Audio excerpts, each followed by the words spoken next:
అనుచిత వ్యాఖ్యలు చేసినటువంటి కేంద్ర మంత్రి బండి సంజయ్ గారిని మంత్రి పదవి నుంచి వెంటనే బర్తరఫ్ చేయాల్సిన కోరుతూ తిరుమలగిరి మండల కాంగ్రెస్ పార్టీ ఆధ్వర్యంలో బండి సంజయ్ గారి దిష్టిబొమ్మ కార్యక్రమం ఏర్పాటు చేయడం జరిగింది.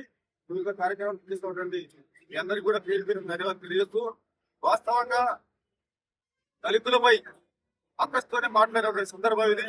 ఎందుకంటే కేంద్రంలో ఒక దళితులు కూడా మంత్రి పదవి ఇవ్వనటువంటి బీజేపీ ఇలా మన రాష్ట్రంలో కాంగ్రెస్ గవర్నమెంట్ దళితులకు పెద్దపీట వేస్తూ ఇలా లక్ష్మణ్ గారిని మంత్రి పదవి చేసింది. అదే విధంగా ఉన్న చైర్మన్ గా అమంపల్లి సత్యనారాయణ గారిని చైర్మన్ చేసిన సందర్భంలో మాట్లాడిన మాటలు ఒకసారి కూడా మీరు యూట్యూబ్ లో గానీ ఛానల్స్ లో గానీ రిపీట్ చేసి చూడండి.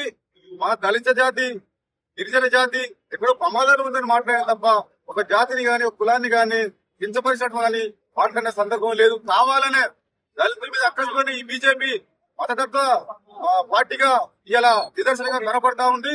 ఈ రాష్ట్ర వ్యాప్తంగా ఉన్నటువంటి దళితులని అందరూ కూడా గమనిస్తా ఉన్నారు.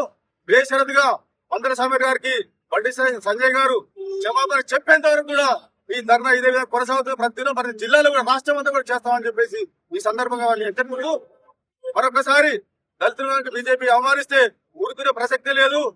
ఈ ప్రాంతంలో తెలంగాణ నిజాం సర్కార్ను నైజాంని ఉరికించిన చరిత్ర మాది.